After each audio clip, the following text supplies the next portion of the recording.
네, 지난주에 이어서 일요일로 교회가 꿈꾸는 하나님의 나라, 일요일로 교회가 꿈꾸는 비전에 대해서 나누고자 합니다. 오늘 본문의 24절 말씀 같이 읽겠습니다. 바나바는 착한 사람이요 성령과 믿음이 충만한 사람이라 이에 큰 무리가 주께 더하여지더라.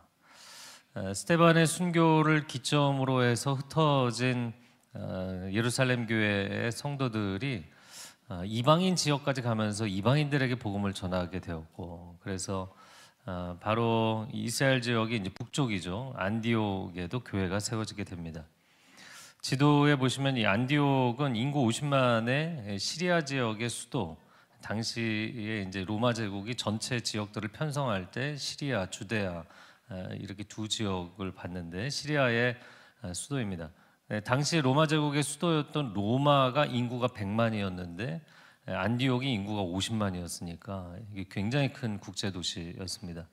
그리고 당시 로마 제국의 5대 도시 그러면 이제 이탈리아 반도에 있는 로마, 북아프리카에 있는 알렉산드리아, 아시아에 있는 에베소, 헬라 지역에 있는 고린도, 그리고 동쪽에 시리아 주데아 지역에 있는 시리아 지역의 안디옥까지 5개 도시가 로마 제국의 5대 도시였습니다.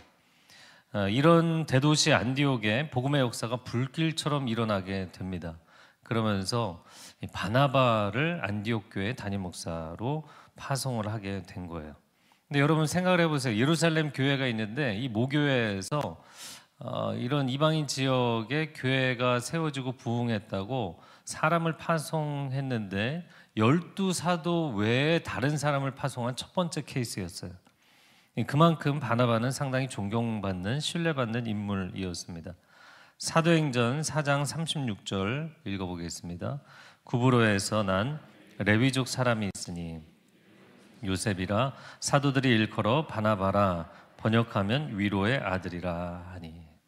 네, 이 사람의 본명은 요셉인데 이 사람이 워낙에 그냥 만나는 사람마다 위로를 잘 해주니까 위로의 아들이라는 바나바라는 별명을 얻게 됩니다.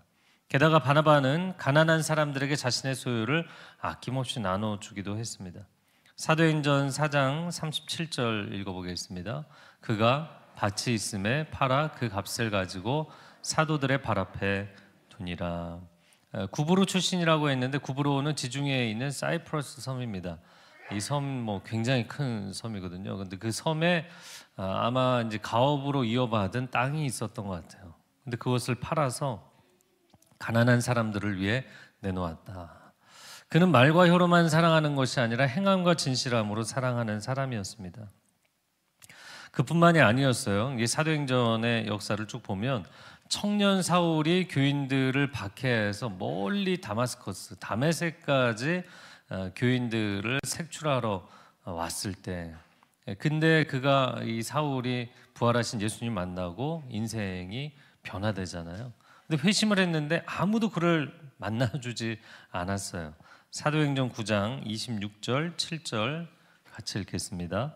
사울이 예루살렘에 가서 다 두려워하여 그가 제자됨을 믿지 아니하니 바나바가 데리고 사도들에게 가서. 이 사람이 워낙 강력한 박해자였기 때문에 아무도 믿어줄 수가 없었어요. 근데 유일하게 청년 사울의 손을 잡아준 사람, 믿어준 사람, 그가 바나바였습니다. 그래서 오늘 본문의 24절에 우리가 읽은 대로 바나바는 착한 사람이었다. 그리고 신앙이 좋은 사람이었다. 그래서 큰 무리가 주께 더하여 졌다. 안디옥 교회 부흥의 비결은 바나바가 좋은 사람이었기 때문이다. 여러분, 오늘날 세상이 교회를 비난하는 주된 이유 중에 하나, 신앙과 인격의 괴리 현상 때문이잖아요. 근데 바나바는 신앙도 좋고 인품도 좋은 신앙 인격이 훌륭한 사람이었다. 저는 신앙 인격이라는 표현을 좋아하는데 한번 따라해 보시겠어요? 신앙 인격. 이 신앙과 인격이 동떨어질 수 없다는 거죠. 이게 같이 가야 한다는 것입니다. 교회에서는 은혜 충만한데 밖에 나가면 욕심이 충만하고 이기심이 충만하고 거짓이 충만하다면 난 저런 사람들 때문에 교회 안 다닌다 이야기를 듣는 것이죠. 근데 바나바는 정말 굿맨, 착한 사람, 좋은 사람이었습니다. 저는 예전에는 어떤 교회가 부흥을 하려면 그 교회 목사님이 말씀의 역사가 있든지 성령의 역사가 있든지 그래야 된다고 생각을 했었어요. 근데 제가 밴쿠버에 있을 때 산호세에 있는 한 교회에서 여러 분 초대를 해주셔서 한 3번 가서 말씀을 전한 적이 있는데 그때 제 편견이 다 깨졌습니다. 그 담임 목사님께서 막 카리스마 있게 말씀을 전하시는 분은 아니세요. 굉장히 따뜻하게 말씀하시는 분인데, 그런데 이분이 교회가 이제 샌호세에서 가장 큰 교회입니다. 정말 온 도시 한인들에게 다 사랑과 존경을 받으시더라고요. 너무너무 훌륭한 인품을 가지신 분이니까 사람들이 그 교회 와서 그 목사님의 그 인품에 다 감화가 되는 거예요. 제가 밴쿠버에 있을 때 밴쿠버에서 이제 동쪽으로 캐나다는 동서간 1번 하이웨이입니다.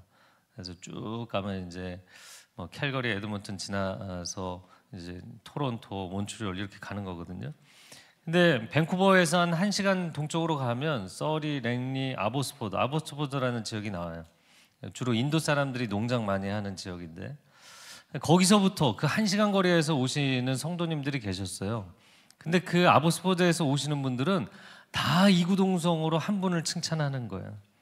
주유소를 운영하시는 장로님이셨는데 그 장로님께 도움을 받지 않은 아보스포드 한인이 없다, 그렇게 얘기를 하시더라고요.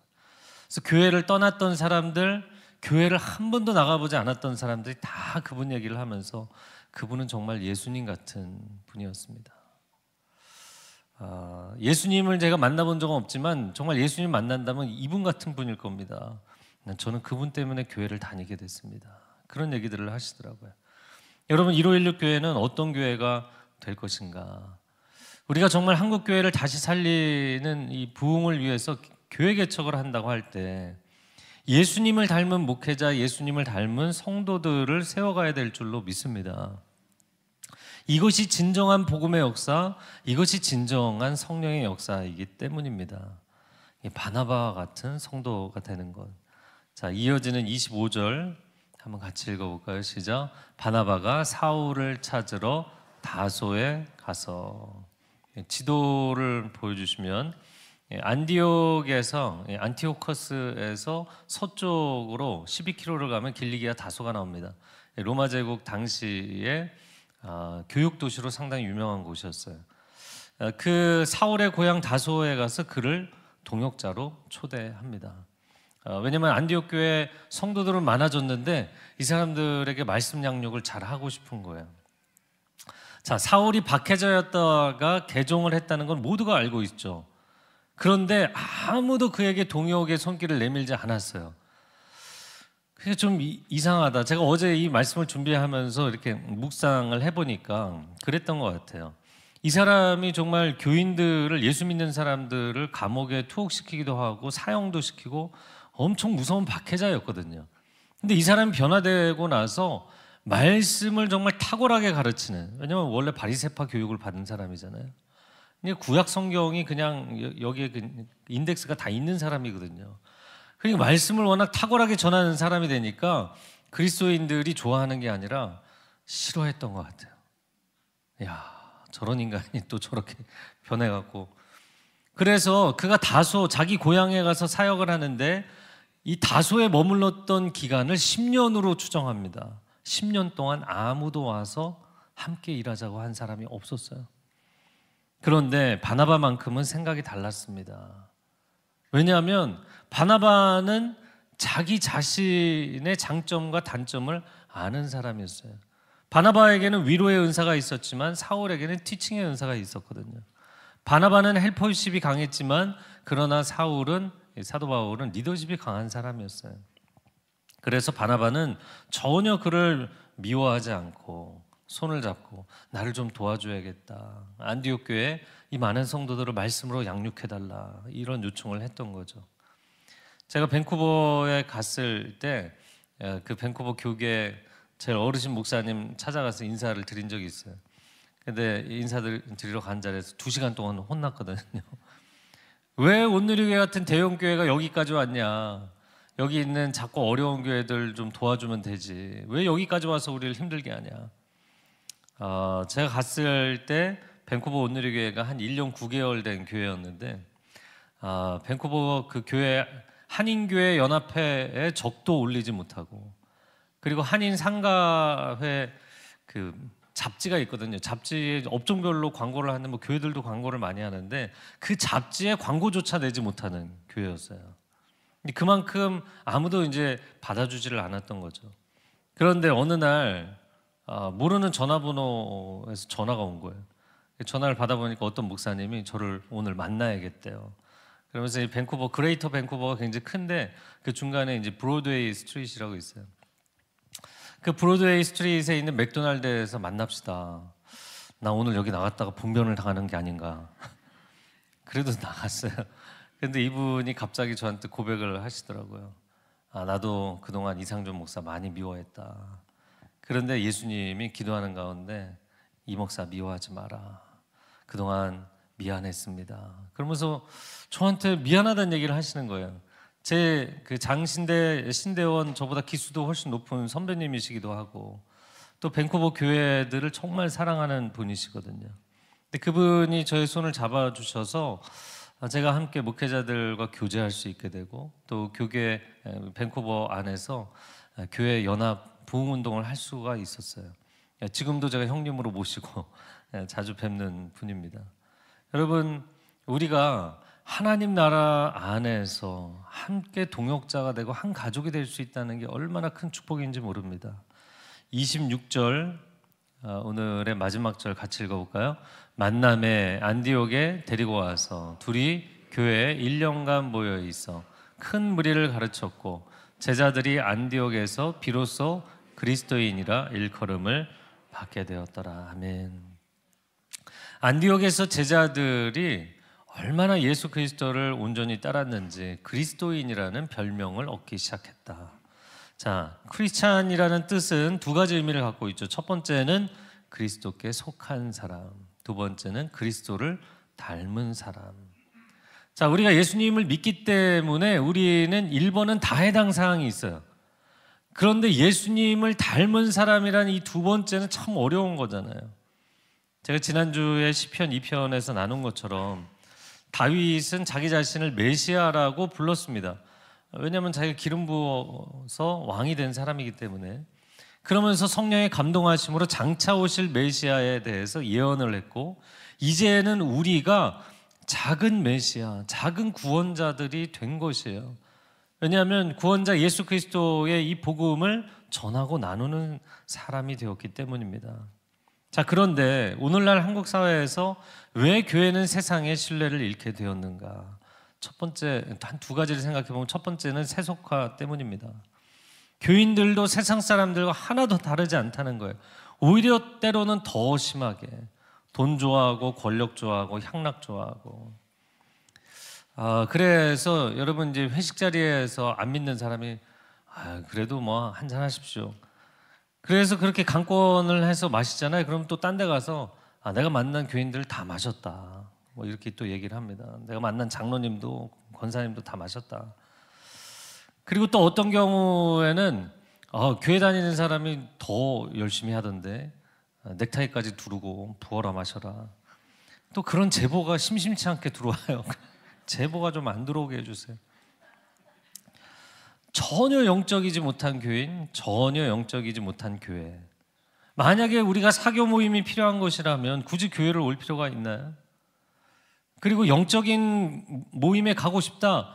그러면 교회보다 더 영적인 타종교를 찾아가는 사람들도 생기는 거예요. 두 번째, 교회가 세상의 신뢰를 잃은 것은 율법주의 때문입니다. 은혜는 마르고 율법적인 기준만 강하니까 서로가 가시가 돋치는 거예요. 그래서 교회 안에서 여러분 우리가 어떻게 의견이 다 똑같겠어요? 한 분 하나님이 우리 아버지이시고, 저를 따라해보세요. 하나님은 우리 아버지이십니다. 또 한 가지 따라해보세요. 예수님은 우리 구원자이십니다. 한 번 더요. 성령님은 우리 인도자이십니다.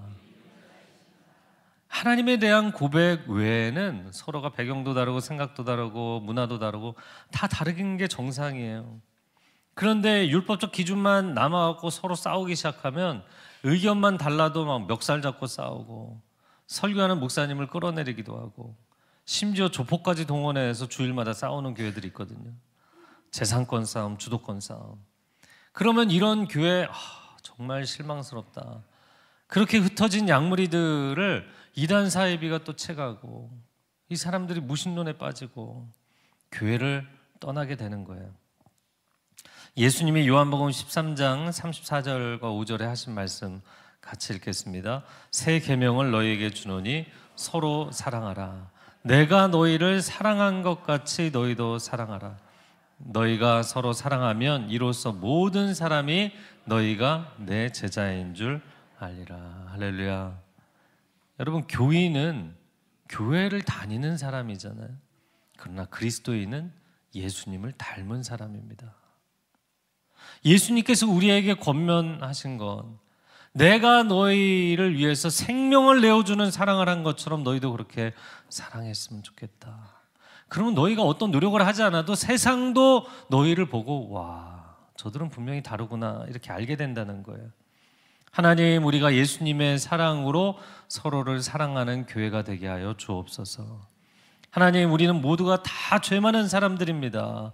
날마다 예수 그리스도의 보혈로 이 교회를 덮어 주옵소서. 하나님, 우리는 육적인 생각이 많은 사람들입니다. 이 교회를 성령께서 인도하여 주옵소서. 하나님을 뜨겁게 사랑하는 예배 공동체, 서로를 온전하게 사랑하는 가족 공동체, 그런 공동체, 그런 교회를 세우게 되기를 축복합니다. 그래서 세상이 우리를 보고 그냥 예수님이 보이는 그런 교회. 할렐루야. 네, 그런 교회를 꿈꾸면서 제가 그 준비기도 모임 때부터 강조한 게 식탁 공동체예요. 밥을 같이 먹어야 된다. 왜 갑자기 여기서 밥 얘기를 하는가? 여러분, 밥을 같이 먹는 관계라는 것은 그냥 비즈니스 대화만 하는 것이 아니라 식사를 같이 할 수 있다는 것은 친밀함이거든요. 친구가 되고 가족이 된다는 의미를 갖고 있어요. 밥을 먹을 때 내 입에 맛있는 게 들어가는 것도 행복하지만 정말 맛있는 음식을 상대방이 먹는 걸 보면서 행복할 수 있으면 정말 친밀한 거예요. 그 사람을 좋아하고 사랑하는 거예요. 여러분, 초대교회, 우리가 한국교회가 이렇게 타락했는데 우리는 초대교회로 돌아가야 된다. 사도행전 2장의 그 예루살렘 초대교회의 모습으로 돌아가야 된다. 그럼 초대교회로 돌아간다는 게 뭐 대단한 게 아닙니다. 그들이 뜨겁게 예배하고 말씀을 사랑하고 밥을 같이 먹었어요. 함께 식사를 했어요. 함께 밥을 나눌 뿐만 아니라 그들이 소유를 나누고 사랑을 나누는 그런 축복의 공동체였습니다. 주님 오시는 그날까지 일요일로 교회가 선한 그리스도인들이 되고 좋은 교회가 되기를 주님의 이름으로 축복합니다. 그러려면 딱 두 가지를 하면 됩니다. 저를 따라해보세요. 하나님 사랑, 이웃 사랑. 이 두 가지만 잘해도 하나님이 기뻐하시고 세상이 기뻐하는 교회가 될 수 있어요. 제가 최근에 유튜브에서 한국 드라마 영화가 세계적인 영향력을 갖게 된 이유, 이걸 분석한 몇 개 영상을 보면서 우리에게 적용할 부분이 있다 이렇게 생각이 돼요. 첫 번째는 한국 시청자들이 굉장히 까다롭다는 거예요. 이 시청자들의 눈높이를 맞추느라 그 높은 퀄리티, 고퀄의 영상 컨텐츠를 갖게 됐다. 저는 상당히 동의합니다. 여러분, 예전에 한국의 드라마들 이렇게 요즘은 시리즈를 다 만들고 보여주지만 예전에는 한 편씩 찍을 때가 있었잖아요. 그때 뭐 시청자 게시판에 이게 스토리가 산으로 가는 거 아니냐 그러고 막 비판하면 결론도 바뀌었어요. 뭐 주인공이 죽으려고 그러는데 주인공 다시 살려내고. 그러니까 한국의 시청자들은, 한국 사람들은 민도가 높고 문해율이 높고 이 개개인의 수준이 높은 나라이기 때문에 사회, 정치, 뭐 경제, 사회 지도자들이 뭐가 마음에 안 들면 야, 내가 하면 너보다 잘하겠다. 다 그 생각을 갖고 있는 사람들이거든요. 그러니까 이 사람들이 영상 콘텐츠를 보면서 다 한마디씩 하는데 이것을 영상 제작자들이 뭔 소리야, 내가 하고 싶은 대로 할까, 이렇게 하지 않고 그 까다로운 시청자들의 비판을 다 수용해서 그것을 실력으로 승화시킨 거예요. 그래서 한국의 컨텐츠들이 눈높이가 높다는 거예요. 자, 그러면 우리에게 적용을 해볼 때 오늘날 교회는 세상의 비판에 너무나 두려워하고 위축되어 있는 게 아닌가. 그걸 왜 두려워하는가? 정반대로 생각해 보면 여러분, 세상이 교회를 비판한다는 것은 아직 포기하지 않았다는 뜻이에요. 포기했으면 관심도 없어요. 그리고 세상이 비판을 한다는 것은 그래도 교회는 적어도 달라야 되지 않습니까? 선한 그리스도인들이 되어주기를 기대하고 요청하는 것입니다. 또 한 가지, 설교자들은 회중의 비판을 두려워하는가? 물론 목회자들이 많은 종류의 사람들을 만나니까 감정 노동이 심각합니다. 그렇지만 설교 좀 이런 방향으로 하시면 좋겠습니다. 그런 얘기만 들어도 뭐 질색을 하는 목회자들이 많거든요. 근데 얘기해 주세요. 저 감사하게 생각합니다. 여러분, 정반대로 생각해야 되는 거예요. 내 설교를 다듬어서 좀 더 많은 사람들에게 축복의 통로가 될 수 있다면 감사한 것이죠. 감사하게 받을 수 있어야 되는 거예요. 자, 그래서 오늘날 교회가 이런 세상의 비판에 왜 비판하느냐, 교회는 그렇지 않다, 이렇게 싸우려는 사람들, 아니면 세상의 비판에 아무 소리 못하고 그냥 위축되는 사람들, 이 둘 다 잘못된 거예요. 하나님은 과연 인간들의 비판을 두려워하셨는가? 얼마나 우리가 하나님을 비난하고 오해하고 비판합니까? 그러나 하나님은 그렇게 하나님을 적대시하는 사람들을 그만하자, 그리고 관계를 끊거나 세상 역사를 포기하지 않으셨잖아요. 오히려 그들을 더 적극적으로 끌어안으셔서 아들의 생명까지 내어주셨어요. 성경이 이야기합니다. 사랑은 두려워하지 않는다. 사랑은 오히려 더 용기를 내게 돼 있어요. 사랑은 원수도 녹이는 강력한 힘이 되는 줄로 믿습니다. 오늘날 교회가 세상에 어떤 평가를 받느냐가 중요한 것이 아니라 이 예수님의 사랑의 본질을 갖고 있느냐가 중요한 거예요. 두 번째, 한국의 영상 콘텐츠 아직 얘기하고 있어요. 왜 영향력을 갖게 됐는가? 두 번째, 사회적인 이슈에 대해서 굉장히 직접화법으로 다루고 있다. 저는 이것도 상당히 동의가 됩니다. 대부분의 나라들이 영화나 드라마가 일반 사회에 민감한 이슈는 피해가고 그냥 오락거리, 엔터테인먼트를 만드는 데만 집중한다는 거죠. 근데 한국에서는 인류애를 다루는 작품들이 상당히 많다. 단순히 폭력, 로맨스 같은 자극적인 소재만 다루는 것이 아니라 이 사회적인 약자의 고통과 눈물에 공감해주는, 그리고 인류애의 가장 기본이라고 할 수 있는 가족애가 굉장히 강한 그런 컨텐츠들이다. 그러다 보니까 누구나 공감할 수 있는 보편적 가치에 대한 진정성이 있다, 이런 얘기를 했어요. 제가 집에서 TV도 안 보는 사람이 한국 영상 콘텐츠 얘기를 하고 있지만 우리에게 적용될 부분이 많다고 봐요. 저는 이런 내용들을 보면서 세상도 무엇이 옳은지를 알고 있다. 무엇이 옳고 무엇이 그른지를 세상이 알고 있다는 거예요. 강자가 약자를 돌봐야 된다는 걸 알고 있다는 거예요. 그러나 자기 자신들은 실생활에서는 나의 성공이 급하고 나의 생존이 급하기 때문에 그냥 치열하게 살고 때로는 잔인하게 살기까지 하는 거예요. 그러나 교회는 달라야 되지 않느냐? 당신들은 옳은 것을 정말 그대로 옳은 대로 살아야 되지 않느냐? 그 삶을 살아내주는 사람들이 돼야 되지 않느냐? 여러분, 세상이 무엇이 옳은지를 알고 있어요. 그래서 그 옳은 것을 우리가 그대로 정말 주님의 은혜로 살아내기만 하면 되는 거예요. 최근에 한 성도님이 평생을 금융업에 종사하면서 최고의 이력을 갖고 살았는데 남은 평생을 어려운 이주민 교육 사업을 하며 살고 싶습니다. 열심히 헌신해서 준비하시는 걸 보고 정말 깊은 감동을 받았어요. 제가 아는 한 화학공업단지 플랜트 조성하는 계약만 전문적으로 수주하는 전문가가 계세요. 그분이 이제 한국 기업에서 실적이 좋아서 외국 기업에 스카우트가 됐는데 이분이 외국 기업에서는 이 사람을 스카우트해서 선진국의 플랜트 계약건에 투입을 하려고 했던 거예요. 근데 회사에다가 저는 제3세계로 보내주십시오. 예?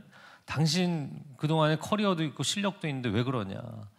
이분이 제3세계 그 계약건으로 오가면서 이분의 유일한 낙은 뭐냐면 거기 있는 선교사님들 리스트를 다 뽑아서 다 연락해서 뭐가 필요하신가요? 제가 들어갈 때마다 가지고 가겠습니다. 그 선교사님들 섬기는 낙으로 그 일을 하고 있는 거예요. 그 일은 일로서의 전문성이지만, 제가 아는 한 뉴욕의 훌륭한 치과 의사 선생님은 1년에 10개월을 열심히 일해요. 근데 열심히 일하고 돈 벌어서 그분의 유일한 낙은 2개월 동안 시리아 지역 주변 지역에 가서 난민 사역하는, 기계까지 다 사서 세팅해서 거기서 그들을 치료해 주는 것, 그렇게 예수님의 사랑을 전하는 것이 인생의 행복인 거예요. 여러분, 그런데 이것이 옳은 것이라는 것을 알고 있잖아요. 옳다는 것을 알면서도 그냥 내 생활을 하느라 급급하잖아요.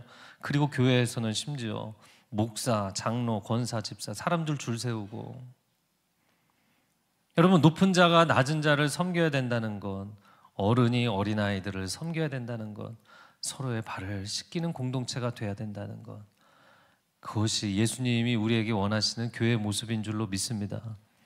요즘 사람들이 교회를 결정하는 기준이 무엇인가? 접근성이 좋아야 된다, 주차시설이 있어야 된다, 교회 편의시설이 있어야 된다, 예배와 설교에 은혜가 있는가, 차세대 사역은 얼마나 전문적인가, 뭐 많은 기준들이 있겠지만 그 교회에 가보니까 정말 전혀 다른 차원의 사랑의 온도가 있고 예수님을 닮은 사람들이 있다. 그래서 이 교회를 결정할 수 있게 된다면 하나님이 얼마나 기뻐하실까? 왜 21세기는 무신론적 시대가 되었습니까? 이 세상이 점점 더 어두워지고 악해져 가는 것을 보면서 선하신 하나님을 도저히 믿을 수가 없다는 거예요. 여러분, 이거는 뭐 변증의 영역이긴 하지만 우리 하나님은 좋으신 하나님이십니다. 정말 세상을 아름답게 좋은 곳으로 가득 채워서 만들어 주셨고, 또한 예수님은 당신의 생명까지 우리에게 내어주신 좋으신 주님이십니다. 그렇다면 여러분, 그런데 그 좋으신 하나님과 좋으신 예수님을 보여줘야 될 사람들이 우리잖아요. 그래서 좋은 목사님들이 되어주십시오. 좋은 크리스찬들이 되어주십시오. 우리는 단순히 개척을 한다고 하면서 장소만 정하고 다니는 것이 아니라 리얼 크리스찬 공동체를 세워야 될 줄로 믿습니다.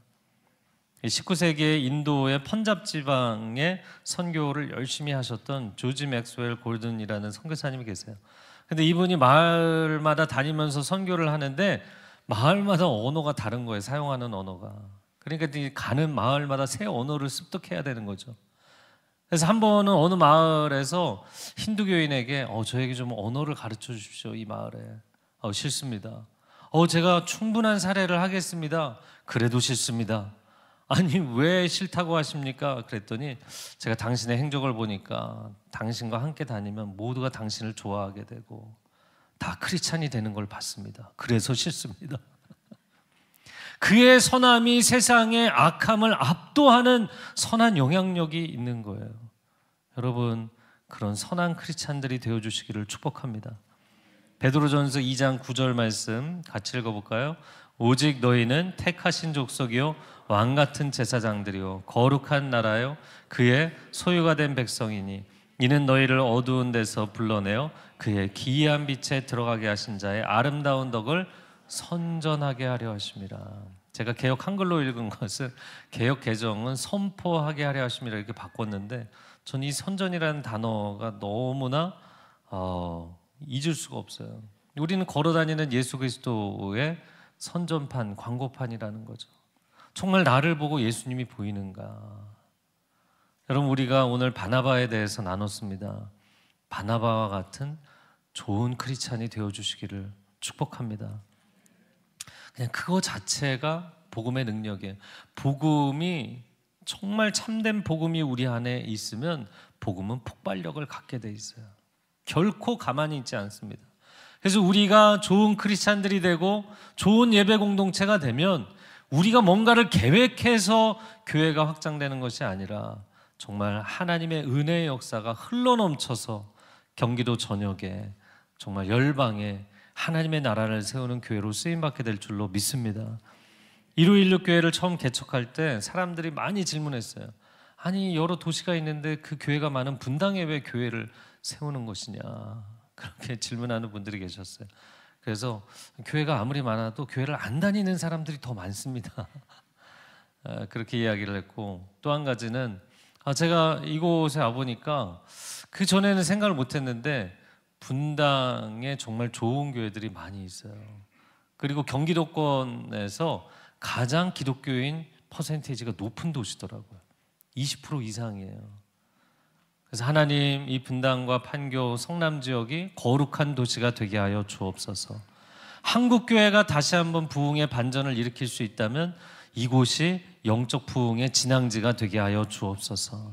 하나님, 우리가 정말 좋은 크리스찬이 되고 좋은 교회가 되어서 그냥 하나님의 은혜가 흘러넘쳐가는 교회가 되게 하여 주옵소서. 함께 기도하겠습니다.